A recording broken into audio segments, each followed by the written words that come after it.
Good good morning. Morning ma'am. Good morning. हाँ भाई, समझ में आया पिछली क्लास की जो चीजें बताई गई थी?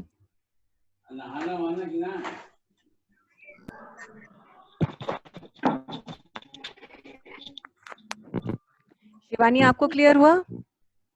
यस मैम, क्लियर है। थोड़ा बहुत मैम प्रोग्राम में एक दो उसी टाइप के आप क्वेश्चन दे देती। तो सर इसमें देखिए, बताइए कि हम अरेंजमेंट में क्या आपको देंगे। वो तो जब भी होंगे तो नंबर्स ही अरेंज होंगे, चाहे फिर वो मार्क्स के मांग लीजिए कि भैया एक क्लास के 50 स्टूडेंट्स के मार्क्स ऑब्टेन मांग लीजिए, या जो है और उनको अरेंज कर दीजिए। सॉर्टिंग में तो यही सब चीजें हैं। हाँ, आगे मैं आपको एक्सप्लेनेशन में जरूर, जब अभी हम इसी में अगला टॉपिक पढ़ेंगे इसी चैप्टर में स्ट्रिंग्स का, तब हम आपको स्ट्रिंग्स को सॉर्ट करना सिखाएंगे। तो उससे पहले कुछ फंक्शंस भी बताएंगे, वो भी इसी चैप्टर का पार्ट है। लेकिन जब हम बात करते हैं सॉर्टिंग की, तो सॉर्टिंग का मतलब है you have to arrange values. तो वो नंबर ही हो सकते हैं या स्ट्रिंग हो सकता है। तो नंबर में जैसे अब आपको ये कुछ भी वैल्यूज बता दी हैं, वो किसी के मार्क्स हो सकते हैं, वो सैलरी हो सकती है, वो सेल हो सकती है। तो वो कुछ भी आप अपने मन से बना लो कि भाई सेल मांग ली कि सेल ऑफ फर्स्ट मंथ। जैसे एक एम्प्लॉय को अज्यूम कर लिया कि एक एम्प्लॉय की 12 महीने की सेल मांग ली, और उसकी 12 महीने की सेल को असेंडिंग ऑर्डर में लगा दीजिए, है ना। तो ये चीज है और ऐसे ही ढूंढने का है। हम्म। मैम जो इसमें डिलीशन सॉर्ट है तो उसमें पहले सॉर्टिंग करेंगे कि सॉर्टेड नहीं लिस्ट नहीं, यूजर से सॉर्टेड ही ही, मांगेंगे? देखिए सॉर्टेड ही लिस्ट है। जितनी भी चीजें अभी तक की हैं सब में लिस्ट ऑलरेडी सॉर्टेड है। हम एज्यूम करके चल रहे हैं कि लिस्ट हमें सॉर्टेड ही मिली है, और उसके बाद हम डिलीशन का प्रोसेस परफॉर्म कर रहे हैं। क्योंकि अगर सॉर्टिंग ही करनी है तो पहले फिर सॉर्ट करेंगे। तो हम ऐसा मान के चल रहे हैं कि लिस्ट हमारे पास सॉर्टेड है और हमको सिर्फ उसमें डिलीशन का प्रोसेस फॉलो करना है। और किसी का कोई क्वेश्चन है तो बोलिए। अमन, आपके बन गए प्रोग्राम? नहीं मैम। नहीं बने क्यों, हाँ मतलब मैम, बनाए? धीरे धीरे बन रहे हैं। धीरे मैम धीरे? बन रहे हैं धीरे धीरे। अच्छा, हाँ, कहाँ तक पहुंची गाड़ी? 20 तारीख तक मैम। अच्छा 20, मतलब 3 दिन पीछे चल रहे हैं, 2 दिन पीछे चल रहे हैं। हाँ, 2-4 दिन में कवर कर लेंगे। नहीं नहीं, ठीक है, कर लेंगे आप। वो अगर आप लगातार लगे रहेंगे तो कर लेंगे, कोई प्रॉब्लम नहीं है। और कोई जी मैम। कोई समस्या हुई हो जिसको? अजय, शुभांगी? नो मैम, कोई नहीं। अरे वाह, क्या बात है, किसी ने तो कुछ कहा। ये 2 वजह से होता है ये नो। एक तो तब होता है कि जब कोई प्रॉब्लम एक्चुअली नहीं होती है, और एक प्रॉब्लम, एक ये आंसर तब आता है जब एक्चुअली कोई कुछ करता ही नहीं है। चलिए खैर, फिर भी मैम अभी लेकिन ज्यादा लगाया नहीं है। हाँ, लेकिन हम एक्सपेक्ट कर रहे हैं कि शुभांगी अगर कह रही हैं तो थोड़ा बहुत तो करा ही होगा ट्राई। चलिए, नीलम चौधरी, नीलम गुप्ता, क्या सीन है? कर रहे हैं आप लोग प्रैक्टिस? यस अरे वाह, क्या बात है। चलिए, ऋषि, ऋषि जी को कोई समस्या हुई?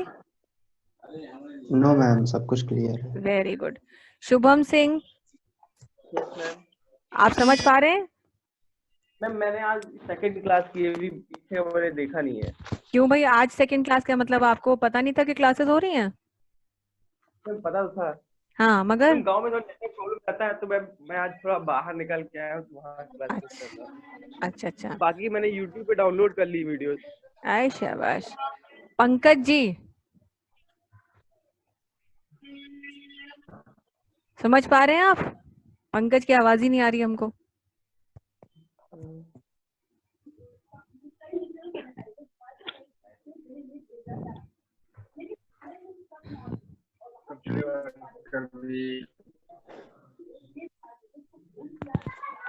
मीनाक्षी, आप कर रही हैं प्रैक्टिस?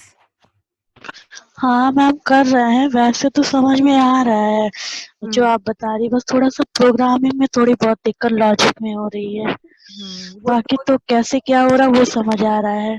अच्छा, मतलब तो वही तो लॉजिक है। वो अगर समझ लिया है तो प्रोग्रामिंग को उसके साथ रख करके एक एक लाइन को समझती चलेंगी तो हो जाएगा। ठीक है। Yes ma'am. ज्ञानेंद्र जी, क्या सीन है? मैम कल का थोड़ा डिलीशन वाला थोड़ा नहीं आया, डिलीशन होस्ट। चलिए, उसके पहले का आ गया है। जी जी दोस्त। Very good.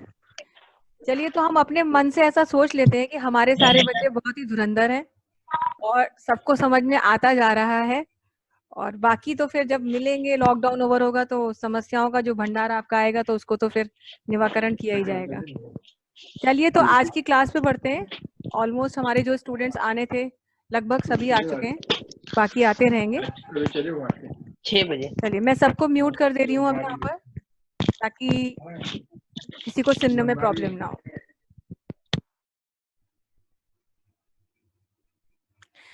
चलिए coming towards next topic. Next हमारा टॉपिक है merging in arrays. Merging in arrays, merging is a technique of combining several या for example 2 arrays into a single sorted array. Merging का मतलब ये मिलाना। तो एरेज में मिलाने का मतलब ये होता है कि जब आप 2 सॉर्टेड लिस्ट, माइंड करिएगा मेरे वर्ड्स, सॉर्टेड लिस्ट को मिलाते हैं और एक नया एरे बनाते हैं, यानी 2 लिस्ट को मिलाना और उसको मिला के एक नया एरे बनाना, ये प्रोसेस मर्जिंग कहलाती है।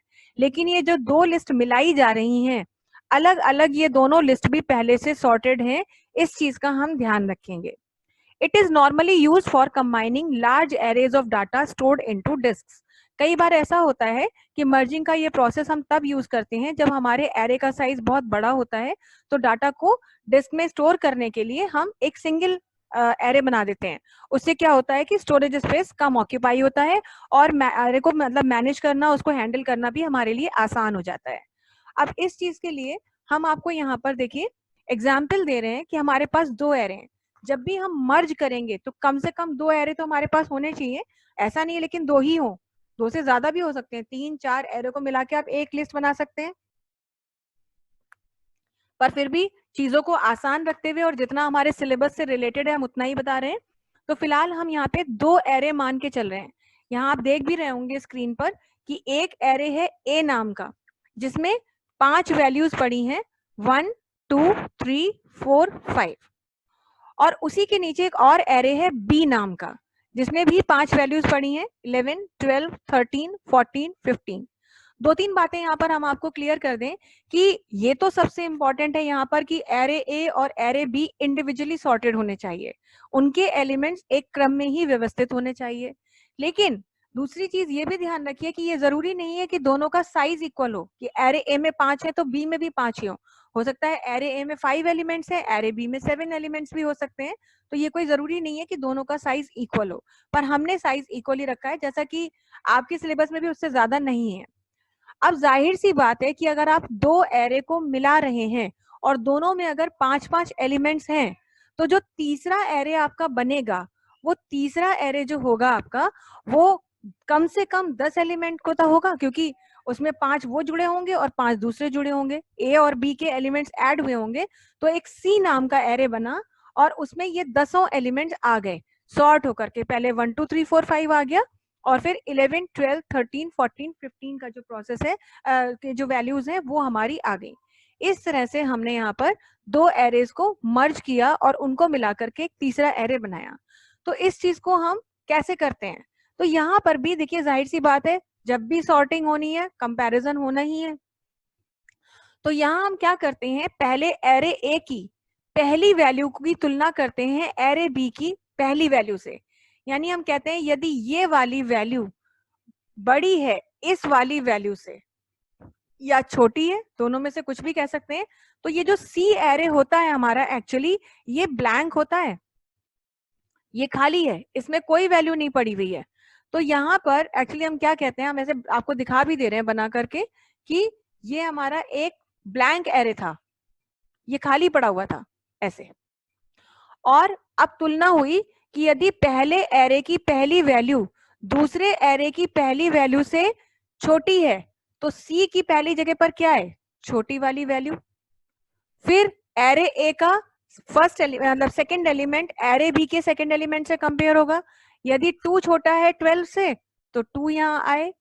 इसी तरह से यदि 3 छोटा है 13 से तो 3 यहाँ आए, 4 छोटा है 14 से तो 4 आए, 5 छोटा है 15 से तो 5 आए। पहले तो तुलना करके ये वैल्यूज यहाँ आ गई, लेकिन अब यही नहीं आई हैं, इनके साथ साथ जो बची हुई वैल्यूज हैं वो भी तो हमको लानी है, उनको हम छोड़ थोड़ी ना देंगे। तो वो जो बची हुई वैल्यूज लानी है उसके लिए भी हमें कहना होगा कि इसके बाद जो अब रिमेनिंग वैल्यूज रह गई हैं एरे की वो भी आए इस तरह से। तो वो एक एक करके यहाँ पर आती रहेंगी और इसके लिए बाकायदा कोडिंग की जाएगी, प्रोग्रामिंग की जाएगी, अपने आप कुछ नहीं होगा। ये तो सिर्फ हम आपको मैनुअली तरीका बता रहे हैं कि इस तरह से ये सी का हमारा एरे फॉर्म होगा। लेकिन अब इस चीज को हम आपको एक प्रोग्राम से बना के दिखा देते हैं और आप लोग भी ये प्रोग्राम अपना जो है बना करके कंप्यूटर पे देख लीजिएगा। तो उम्मीद है कि आप लोग इस चीज को सही से करके देखेंगे। तो हम सबसे पहले यहाँ पर, थोड़ा प्रोग्राम लंबा है, मैं टाइप कर रही हूँ।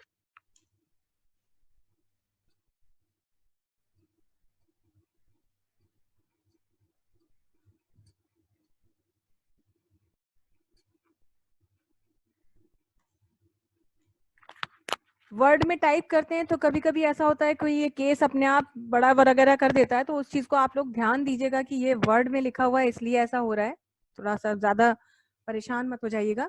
अब यहाँ पर हमें 2 एरे चाहिए, पहले 2 तो चाहिए ही, हालांकि तो चाहिए 3।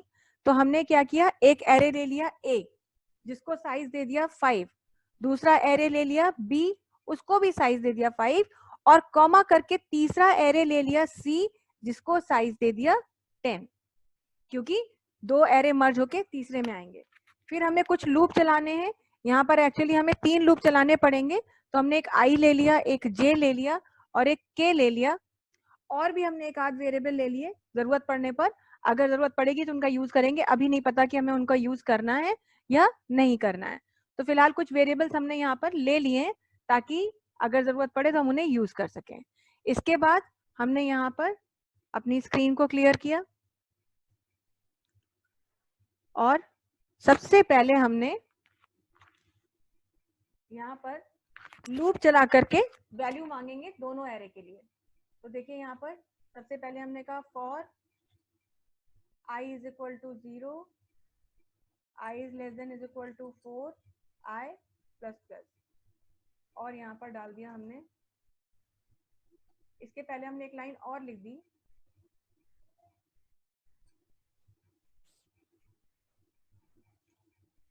Enter values for array A, ताकि जो वैल्यू डाले उसे पता चलता रहे कि यहाँ पर क्या हो रहा है। न्यू लाइन में ये मैसेज आ जाए, ये मैसेज आएगा यहाँ पर, और उसके बाद में न्यू लाइन से यहाँ पर अब हम यहाँ पे एरे के लिए वैल्यू मांग रहे हैं। तो यहाँ पे फिर से हमने लिख दिया प्रिंटफ एंटर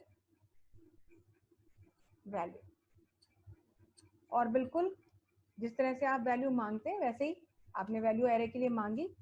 पहला एरे था, हमने इसको स्कैनफ किया, %d किया, और पहला एरे है A, तो A के I में ये वैल्यू जाए, इस बात का खास ध्यान रखा, और यहीं पर अपना ये लूप बंद कर दिया। इस तरह से पहले एरे के लिए वैल्यू मिल गई। मान लीजिए इतना प्रोग्राम चलाएंगे तो ये 1 2 3 4 5 एरे A में आ जाएगा। अब आपको यही काम B एरे के लिए अलग से करना है, तो यही कोड हम कॉपी कर रहे हैं और इसी को हम यहाँ पेस्ट कर ले रहे हैं और मैसेज डाल दे रहे हैं enter values for array B, और B का एड्रेस बस यहाँ पर बदल देंगे। तो इतना प्रोग्राम हम चलाएंगे तो A की वैल्यू A में आ गई है और एरे B की वैल्यू एरे B में स्टोर हो गई है। इतना तो हमने कर लिया। अब हमें सिर्फ क्या करना है कि अब सॉर्टिंग का प्रोसेस शुरू करना है। तो सॉर्टिंग के प्रोसेस को शुरू करने के लिए सबसे पहले हमें क्या करना होगा कि अपने जो वैल्यूज हम अब लूप चलाना चाहते हैं उसके जो वेरिएबल लिए हमने उनको हम इनिशियलाइज कर देंगे 0 से। जैसे हमने यहाँ कह दिया, इसके बाद ही करना है, ये ध्यान रखिएगा कि I इज इक्वल टू 0 कहेंगे, फिर यहाँ पर J इज इक्वल टू भी 0 कहेंगे, और फिर K इज इक्वल टू भी 0 कहेंगे। यानी शुरुआत में I, J और K तीनों हमारे 0 से इनिशियलाइज हो गए, फर्स्ट वैल्यू उनकी 0 हो गई। अब हम यहाँ पर अपना व्हाइल का लूप चलाएंगे, क्योंकि ये हमें नहीं पता कि कब कब मर्जिंग का प्रोसेस होगा, कितनी बार ये तुलना करनी पड़ेगी, क्योंकि ये कंफर्म नहीं है हमें। इसलिए यहाँ पर व्हाइल का लूप चलाएंगे और व्हाइल के लूप में हम 2 कंडीशंस को एक साथ ज्वाइन करेंगे। क्या 2 कंडीशंस लगाएंगे?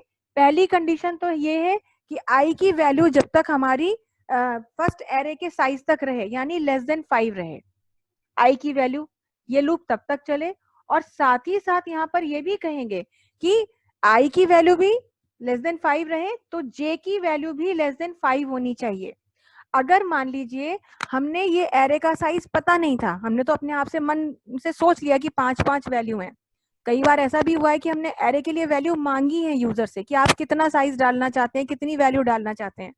तो अगर वो वेरिएबल में स्टोर होता, सपोज हमने ले लिया होता साइज 1 साइज 2 ए एरे का साइज के लिए और बी एरे के साइज के लिए, तो फिर यहाँ पर 5 की जगह हमें कहना होता size 1 I is less than size 1 and J is less than size 2। पर वो तब कहते जब हमें ए और बी के साइज का कोई अनुमान ना होता। यहाँ हमें पता है कि ए एरे जो है वो भी 5 एलिमेंट्स का है और बी भी 5 का है, इसलिए हमने उसको जो है लेस देन 5 किया हुआ है। तो आई वाला जो लूप चलेगा हमारा वो एरे ए को संभालने के लिए यूज हो रहा है और जे वाला जो है वो सेकंड एरे के लिए है। इतना काम करने के बाद अब हम यहाँ कंडीशन लगाएंगे, वही कंडीशन कहेंगे कि अगर पहला एरे क्या है ए, और पहले एरे के पहले इंडेक्स पे यानी ith लोकेशन पर जो वैल्यू स्टोर्ड है यदि वो छोटी है दूसरे एरे की करंट इंडेक्स पर, तो आई लिया है ए के लिए और जे लिया है बी के लिए, तो ये कंडीशन यहाँ लगाई कि if A of I is less than B of J. इसका मतलब क्या हुआ कि ए ऑफ आई जब पहली बार लूप चलेगा तो ए ऑफ आई है 1 और बी ऑफ जे है 11। तो अगर ए ऑफ आई छोटा है बी ऑफ जे से, अगर ऐसा है तो करना क्या है, तो हमने क्या कहा था अभी कि अगर पहले एरे की वैल्यू छोटी है दूसरे एरे से तो तीसरे एरे में वो वैल्यू आ जाए, यानी छोटी वाली वैल्यू आ जाए, यही तो कहना है। तो अब तीसरे एरे में ये डालेंगे कैसे, कंडीशन तो यहाँ लगा ही दी है। अब हम यहाँ कहेंगे कि यदि ऐसा है तो क्या कीजिए, तीसरा एरे हमारा क्या है सी, और ये जो के लिया था हमने ये सी के लिए ही लिया है, तो यहाँ कह दिया कि अगर ऐसा है तो सी ऑफ के में किसकी वैल्यू आ जाए, जो छोटी है, और छोटी कौन सी है ए ऑफ आई, ये हो जाए। और जैसे ही ये हो तो आई की वैल्यू भी आगे बढ़ जाए और जे की वैल्यू भी आगे बढ़ जाए ताकि हम अगली वैल्यू की तुलना कर सकें। तो यहाँ क्या कहेंगे, इसके तुरंत बाद क्या हो, आई भी बढ़ जाए और जे भी बढ़ जाए, प्लस प्लस हो जाए, और इसके बाद में आप जो है इसको आगे बंद कर देंगे अपने लूप को।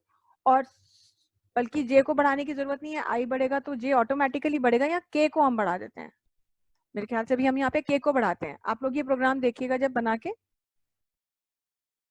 तो के हम यहाँ पर इंक्रीज कर देंगे। तो ये तो हमने तब कहा जब ए ऑफ आई छोटा हो, पर जरूरी थोड़ी ना है कि ए ऑफ आई छोटा होगा, हो सकता है ए ऑफ आई बड़ा हो जाए, बी ऑफ आई छोटा, बी ऑफ जे छोटा हो। जैसे 1 2 3 4 5 यहाँ लिखा है, यदि ये 1 2 3 4 5 नीचे लिखा होता और बी में लिखा होता 11 12 13 14 15, तो उस समय पर ए ऑफ आई छोटा नहीं होता बल्कि बी ऑफ जे छोटा होता। तो ये कंडीशन ट्रू है तब तो ये काम होगा।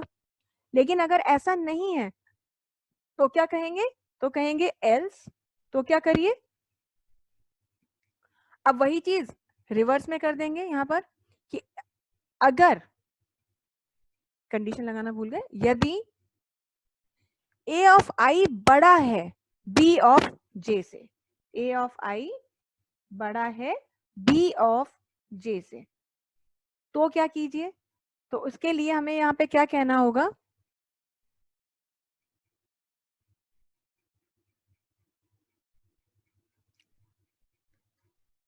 तो सी ऑफ के में किसकी वैल्यू आए, ऑब्वियसली फिर आए बी ऑफ जे की वैल्यू, बी ऑफ जे, यानी जो छोटा है वही आए।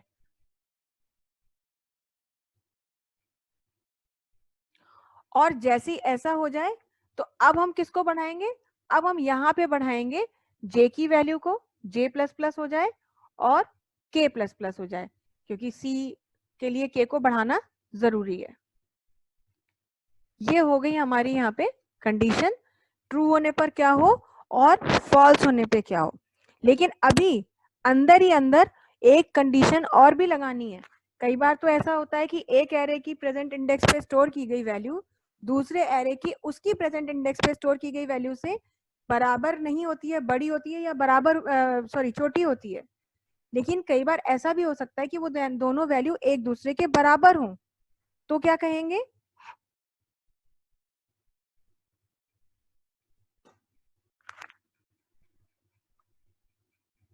बची हुई वैल्यूज भी हमें अभी डालनी है। बची हुई वैल्यूज को डालने के लिए यहीं पर कहेंगे एल्स, नहीं तो क्या हो?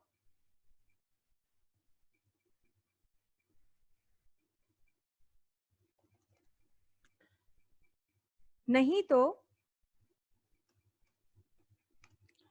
C ऑफ K में, C ऑफ K में किसकी वैल्यू आए? A ऑफ I की वैल्यू आए, और इसके बाद I, J और K तीनों बढ़ जाएं। तो वही चीज यहाँ पे कहेंगे, I, J और K कैसे बढ़े? थोड़ा सा कोड लंबा है, मुझे मैं मान रही हूँ इस चीज को कि थोड़ा सा आपको देखने में अभी शायद समझने में भी टाइम लगेगा, लेकिन भाई प्रोग्राम इंपॉर्टेंट है ये, और समझना भी पड़ेगा, एक एक लाइन को इसको समझना पड़ेगा आपको। ये तीनों बढ़ जाएं। देखिए वाइल का लूप हमारा कंटिन्यूअसली चल रहा है, वाइल का लूप अभी तक हमारा बंद नहीं हुआ है।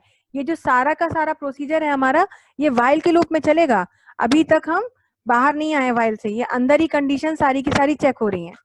ये तो हमने यहाँ कह दिया कि तीनों बढ़े, और इसके बाद अब हम इस कंडीशन को भी बंद कर देंगे।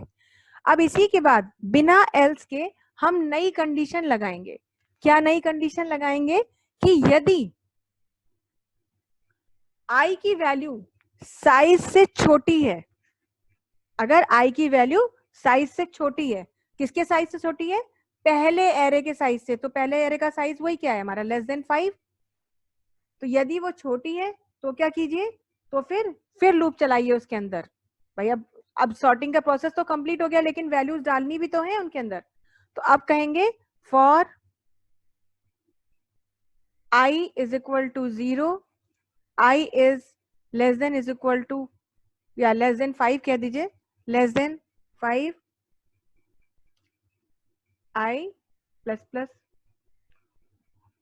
सॉर्टिंग तो हो गई, अब उनकी वैल्यू उनके अंदर सिर्फ डाल रहे हैं हम, और कुछ नहीं कर रहे हैं। अब ये वैल्यूज आ रही हैं यहाँ पर, कैसे आएंगी?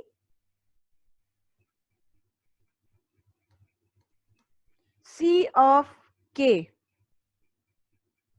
Is equal to A of I।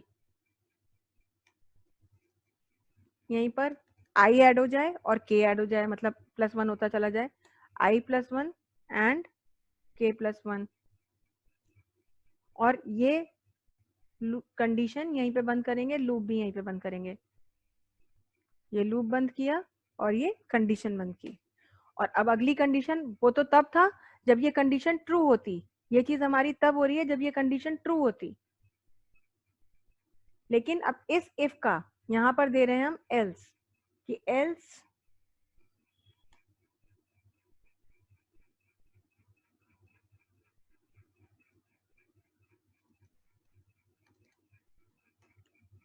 ये तो पहले की वैल्यू आए, अब दूसरे की होंगी तो दूसरे की कैसे आएंगी? नहीं, अगर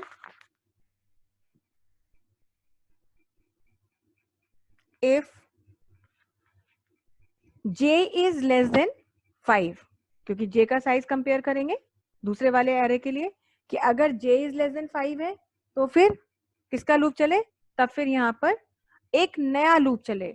अब यहाँ पर जो है, बल्कि हम इसको भी यहाँ पे आई नहीं करते हैं, क्योंकि आई से हमें दिक्कत होगी। यहाँ पर हमने एक और वेरिएबल लिया था ऊपर एल, वो एल ले लेते हैं, क्योंकि आई में तो ऑलरेडी हमारा काम चल रहा है। यहाँ पे हम ले लेते हैं एल। एल हमारा 0 से ना शुरू हो करके आई से शुरू हो, और ये लेस देन 5 तक चले और एक एक बढ़े, ये डाल देते हैं एल यहाँ पे। और इसके बाद में यही चीज यहाँ पर कह देते हैं कि अगर j इज लेस देन हमने 5 दिया हुआ है, तो अब हम एल का लूप कहाँ से शुरू करेंगे?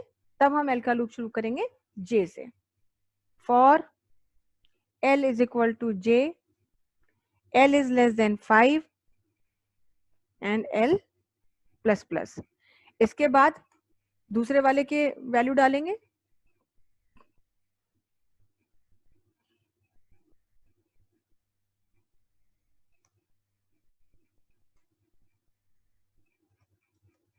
दूसरे वाले की वैल्यू है हमारी C of K is equal to B of J। इसके बाद क्या करेंगे? इसके बाद अब हम J को ऐड करेंगे, J plus plus and K plus plus. इसके बाद अब ये देखिए यहाँ हमारा ये फॉर लूप बंद हुआ, ये कंडीशन बंद हुई इफ एल्स जो लगा था, और लास्ट में हमने ये अपने व्हाइल वाले लूप को बंद किया। अब इसके बाद आप प्रिंट करेंगे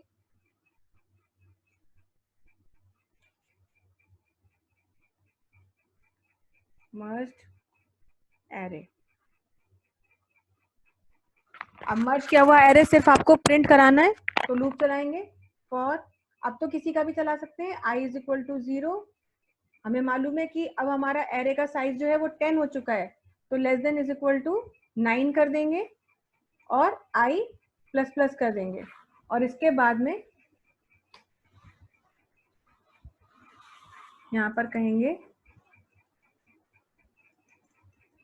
printf %d/n कॉमा, किसको प्रिंट कराना है? C को प्रिंट कराना है, तो C ऑफ i प्रिंट करा दीजिए और इसको क्लोज कर दीजिए। ये लूप क्लोज हो गया, आप प्रोग्राम बंद कीजिए और इस तरह से जो है ये आपका सॉर्टिंग का प्रोग्राम पूरा होता है। मर्ज सॉर्ट का प्रोग्राम जो है, मर्जिंग का प्रोग्राम जो है ये आपका कंप्लीट होता है। तो इस तरह से ये प्रोग्राम है, थोड़ा ज्यादा ही लंबा प्रोग्राम है और समझने में भी थोड़ा सा डिफिकल्ट है, लेकिन एक एक लाइन को समझेंगे। एक बार मैं पूरी प्रोग्रामिंग आपको समझा दे रही हूँ, जरा सा इसको पहले थोड़ा लाइन स्पेसिंग कम कर दें, तो देख के घबराहट सी हो रही है कि बहुत लंबा प्रोग्राम है। ये घबराहट थोड़ी सबकी कम हो जाएगी। इतना भी लंबा नहीं है, वो लिखा हुआ ऐसा है इसलिए दिख रहा है, इतना ज्यादा लंबा नहीं है। चलिए अब हम इसमें आपको बता रहे हैं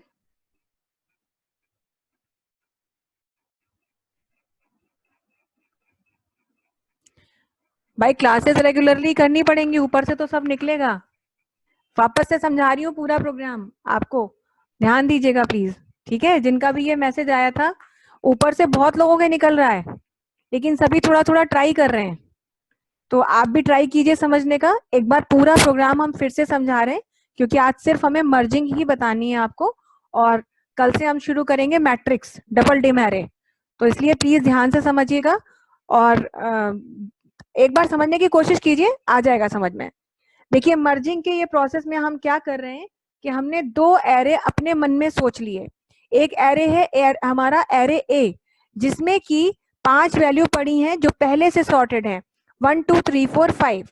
दूसरा एरे है हमारा बी, इसमें भी पहले से 5 वैल्यू पड़ी हैं और वो भी सॉर्टेड हैं, 11 12 13 14 15। अब हमें करना क्या है कि इन दोनों एरेज को मिला के तीसरा एरे बनाना है, एरे सी, जिसमें कि वैल्यू सॉर्टेड होकर के आए। अब सॉर्टिंग का मतलब ही है तुलना, और तुलना के बाद छोटी वैल्यू पहले और बड़ी वैल्यू बाद में लानी है।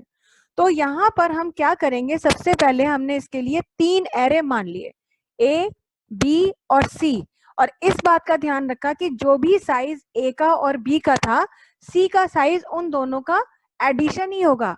अगर ए 5 और बी मान लीजिए 7 होता, तो सी का साइज हो जाता आपका 12।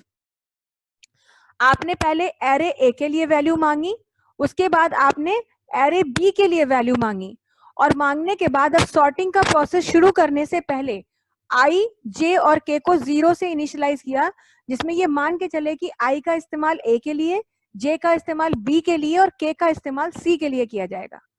सबसे पहले हमने व्हाइल का लूप चलाया और इसमें आई और जे को साइज से कम रखा कि तब तक ही ये लूप चले जब तक कि साइज से कम रहे। पहला एरे अपने साइज से और दूसरा एरे अपने साइज से, आगे ना बढ़ जाए।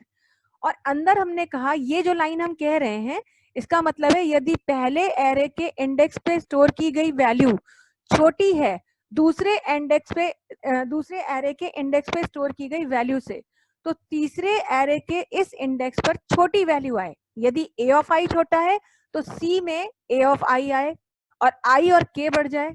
यदि a ऑफ i बड़ा है तो c में b ऑफ j आए, क्योंकि j हम b के लिए मान रहे हैं, और j और k बढ़ जाए। नहीं तो अगर ऐसा नहीं है तो फिर वो बराबर ही हो गए ना, तो c ऑफ k में a ऑफ i की वैल्यू आती रहे। ये तो हमने सिर्फ यहाँ पर i j k को बढ़ा करके काम खत्म कर दिया। अब लेकिन ये सिर्फ हमारी कंपैरिजन हुए हैं, ये वैल्यूज आएंगी किस तरह से, तो उसके लिए हमने यहाँ कहा कि यदि i का साइज 5 से कम है तो एक L का लूप चले जो कि i से शुरू हो, यानी i की जो भी इंडेक्स वैल्यू है वहां से शुरू हो और 5 तक जाए, लास्ट तक जाए और आगे बढ़े, और c में a ऑफ i की वैल्यू डालता रहे। a ऑफ i की वैल्यू एक एक करके उसमें आती रहेंगी और i और k बढ़ेगा। यदि j का साइज 5 से कम है तो c ऑफ k में b ऑफ j की वैल्यू आती रहे, यानी b की वैल्यू जो हमारा दूसरा b है उसकी वैल्यू c में आती रहेंगी, j और k बढ़ता रहेगा। बस ये प्रोसेस है, 2-3 बार इसको देखिएगा, ऊपर नीचे कर करके समझिएगा इस चीज को, तो ऐसा नहीं आएगा नहीं, डायग्राम से देखते रहिएगा। और बाद में मर्ज किया हुआ एरे हमने प्रिंट करा दिया है। मर्ज किए हुए एरे का हमें मालूम है साइज दोनों का एडिशन था यानी 10 था, तो इसीलिए ये लूप 0 से शुरू किया, 10 तक गए और c की वैल्यू यहाँ पर प्रिंट करा दी। ये प्रोग्राम आप टर्बो सी के एडिटर में प्रिंट करा के देखिएगा, टाइप करके देखिएगा, रन कराइएगा, प्रोग्राम आपका जो है सक्सेसफुली रन हो जाएगा। थोड़ा सा सिंटैक्स वगैरह पे ध्यान दीजिएगा, कहीं कोई गलती ना हुई हो। फिर भी अगर ना हो तो मुझे बताइएगा, मैं आपको प्रोग्रामिंग कल इसको टर्बो सी की एडिटर विंडो में भी बना के दिखा दूंगी। नहीं तो कल जो है हम अपनी क्लास में अगला टॉपिक स्टार्ट करेंगे, दैट इज मैट्रिक्स, क्योंकि डबल डायमेंशन एरे में मैट्रिक्स हमारे सिलेबस में है। मैट्रिक्स करेंगे, 2 या 3 दिन मैट्रिक्स में लगेंगे और उसके बाद फिर हम शुरू करेंगे अपना एरे ऑफ स्ट्रिंग्स, तब जाकर के ये एरे का चैप्टर हमारा खत्म होगा। अभी एरे ही चैप्टर हमारा चल रहा है और ये आगे उम्मीद है कि इस हफ्ते तो यही चलेगा, उसके बाद ही कुछ हो सकता है आगे। चलिए, तो मैं उम्मीद करती हूँ कि मैंने ये जो लॉजिक आपको समझाया है थोड़ा बहुत आपको समझ में आया होगा, और बाकी ऐसा मान के चलते हैं कि जब आप 1-2 बार अभी इसको समझेंगे तुरंत ही समझिएगा, अभी तुरंत बंद करके आराम से टीवी ना देखने लग जाइएगा। इसको हैंड टू हैंड ही समझने की कोशिश कीजिएगा, प्रोग्राम को एडिटर विंडो में बनाइएगा, और अगर आपको उसके बाद भी नहीं समझ में आता है तो बताइएगा, तो फिर मैं वापस से इसको आपको क्लैरिफाई कर दूंगी। आज के लिए इतना ही रखते हैं, अगला टॉपिक हम कल से कंटिन्यू करेंगे। हाँ जी मैम, क्वेश्चंस दीजिए प्रैक्टिस के लिए जो अभी तक पढ़ाया है।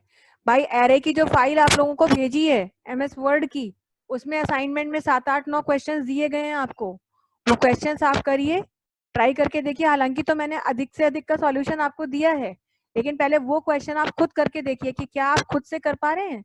एक असाइनमेंट का उसमें है MS वर्ड की 2 फाइलें आपको मिली होंगी अभी तक, 2 या 3, उसमें असाइनमेंट लिखा है, ढूंढिएगा, लास्ट में असाइनमेंट भी दिए हैं, उसमें कुछ 7-8-9 क्वेश्चंस आपको दिए गए हैं। ज्यादातर के सॉल्यूशन हमने यहाँ बताए भी हैं, लेकिन एक बार आप कोशिश कीजिए कि क्या आप बिना उन सॉल्यूशंस के खुद से वो प्रोग्राम बना पा रहे हैं और आप सक्सेसफुली आउटपुट देख पा रहे हैं।